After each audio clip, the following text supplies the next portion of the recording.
Nelson Mandela once said, "For to be free is not merely to cast off one's chains, but to live in a way that respects and enhances the freedom of others." Nelson Mandela aspired for equity throughout South Africa and fought for equal rights between the whites and blacks. He took it in his responsibility to eradicate discrimination throughout the country and tried to supply people of all races with the rights that they deserved. The year is 1948 in South Africa. For centuries, a person's future has been decided based on the shade of his or her skin. This discrimination had been emphasized by the National Party, South Africa's ruling party from 1948 to 1994. It included many of the Dutch-descended Afrikaners and many English-speaking whites. Whites made up as little as 14% of the population. For most of South Africa's history, this minority population of whites controlled the government. Blacks, who made up about 75% of the population, were allowed no representation in government. The rest of the population consisted of Indians and coloreds, who were people of mixed race. People who were neither black or white were also discriminated against, but not as harshly as blacks were. Led by Afrikaner nationalist and fanatical racist D.F. Malan, the National Party took total control over South Africa's government. They envisioned a society in which there was no mixing of people of different races. They passed a series of laws that prohibited people of different races to marry, live in the same neighborhoods, or even send their children to the same schools. These laws and many others set the foundation for apartheid. Apartheid is an Afrikaans word meaning separation. In South Africa, apartheid was the separation of whites and people of color. It took over domestic politics as the nationalists gained power and imposed greater restrictions on all those who weren't white. So people who tried to come up the scale, the whites were the highest, most advantaged, then were the coloreds, then the Indians, and then the blacks. So if you were black, you tried to come up one level up. If you were colored, you tried to be white. If you were Indian, you tried to be colored because your benefits were more. During the apartheid, everything in South Africa was segregated by race. Education, medical care, and even the country's beaches were divided between races. And so 1948 was actually a kind of a turning point in a lot of, not a turning point, but I think it was a dramatically significant time in the history of discrimination, which the discrimination would now be actually become very radical. In 1952, a law was passed that required all blacks to carry an identification booklet called a passbook. Passbooks contained names, addresses, fingerprints, and other information. Blacks were frequently harassed and questioned about their passes. Over 10 million black South Africans were arrested between 1952 and 1973 because their passes were out of order. A major event that occurred during the apartheid was the Sharpeville Massacre. On March 21, 1960, a group of between 5,000 and 7,000 protesters converged on a local police station in the township of Sharpeville. They offered themselves up for arrest for not carrying their passbooks.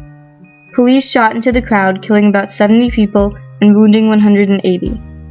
Outrage over the Sharpeville Massacre set off similar resistance movements around the country and called the world's attention to the injustice and violence caused by apartheid.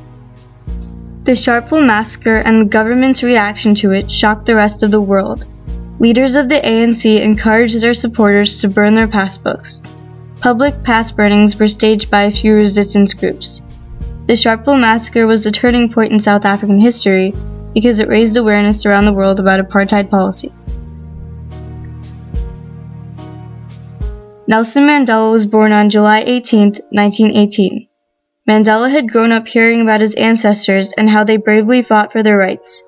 Since he was young, he had dreamed of making a contribution to the freedom struggle of his people. Mandela had begun fighting for his rights at a young age. Even when he was in school, he was expelled for joining in the student protest. He became more politically involved in 1942, and he joined the African National Congress, or the ANC, in 1944. The ANC was a well-known anti-apartheid organization in South Africa. Mandela quickly established himself as one of the chief firebrands of the ANC. From this point on, Mandela's moving speeches and powerful protests gained popularity.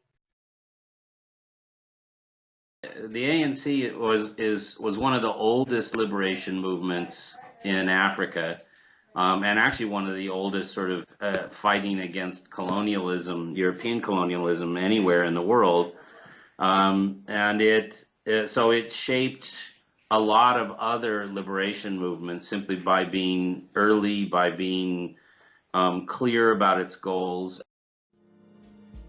Mandela completely supported the idea of rapprochement. He didn't want white rule, nor did he want black rule. He wanted harmony between all races.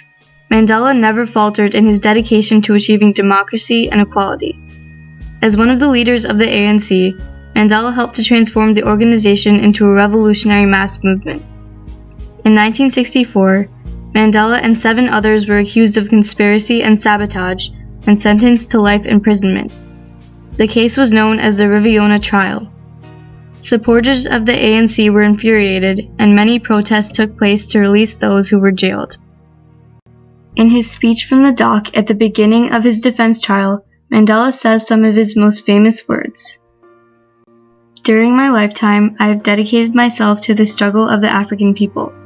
I have fought against white domination, and I have fought against black domination. I have cherished the ideal of a democratic and free society in which all persons live together in harmony and with equal opportunities.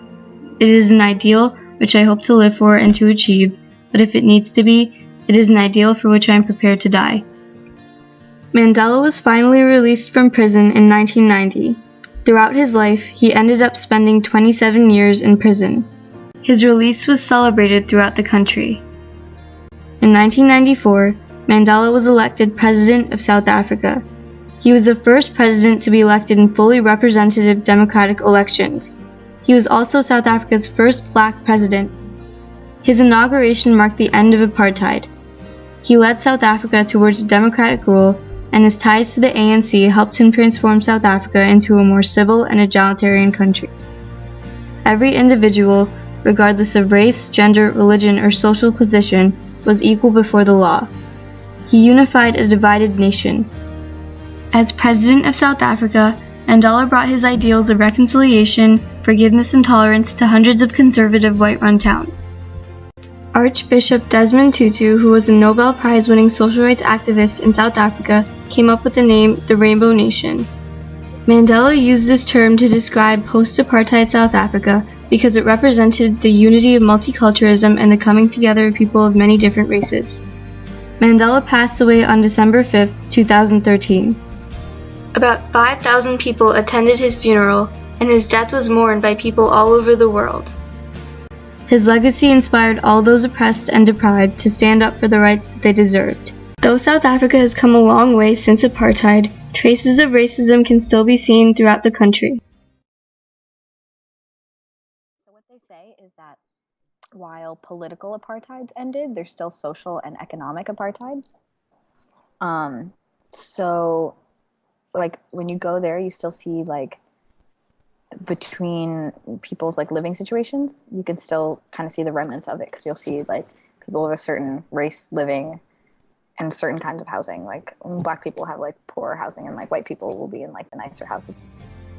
Though people of all races in South Africa are presented with equal opportunities, some segregation still exists. 20 years has passed since apartheid ended, but South Africa still hasn't completely recovered from its former way of life. Mandela's goals of transforming South Africa into a country free of discrimination are still a work in progress. As one of the most influential figures in the history of South Africa's fight for freedom, Mandela took it in his responsibility to gain independence for every individual in the country and provide people of all races with their inalienable rights. Hopefully, Mandela's work will continue with others at the helm of it, and his goal for South Africans of every color to live side by side in harmony will be achieved.